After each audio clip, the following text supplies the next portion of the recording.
Hi friends, నేను నానమ్మకి ఇచ్చిన gift చూపించాను కదా. ఇదైతే తాతయ్య కోసం తీసుకున్న గిఫ్ట్. తాతయ్య కోసం అసలు ఈ గిఫ్ట్ ఎందుకు తీసుకున్నా అంటే వాళ్ళ ఫోన్ ఒకసారి చూడండి.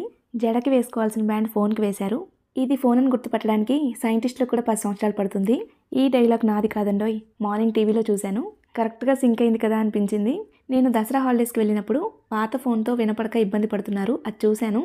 అందుకే మళ్ళీ అదే ఫోన్ తీసుకుని వెళ్ళాను. వాళ్ళకి ఆ ఫోన్ వరకే అర్థమవుతుంది, వేరే ఏ ఫోన్ అయినా సరే అర్థమవ్వదు. ఈ ఫోన్లోనే మేమందరం మాట్లాడతాము. కొడుకులు, కోడళ్ళు, మనవళ్ళు, మనవరాళ్ళు అందరం కాల్ చేసి మాట్లాడతాము. నానమ్మ తాతయ్యకి 90 ఏళ్ళు దాటాయి, అయినా సరే వాళ్ళు ప్రశాంతంగా ఒక ముద్ద వండుకొని తింటున్నారు అంటే ప్రతిరోజు లేచిన దగ్గర నుండి ఫోన్లో అందరితో మాట్లాడతారు. నానమ్మ తాతయ్య గురించి ఇంకో విషయం చెప్పాలండి. వాళ్ళు ఈ రోజు కూడా ఒక చిన్న కిరాణా షాప్ నడుపుతారు. మేము ఎంత చెప్పినా వినరు. మాకు అది లేకపోతే ఏమీ తోచదు అంటారు. మీ నానమ్మ తాతయ్య ఏ ఊర్లో ఉంటారు? వాళ్ళ గురించి కొన్ని విషయాలు నాతో కామెంట్ సెక్షన్లో షేర్ చేసుకోండి. వీడియో నచ్చితే లైక్ చేయండి. Thank you for watching.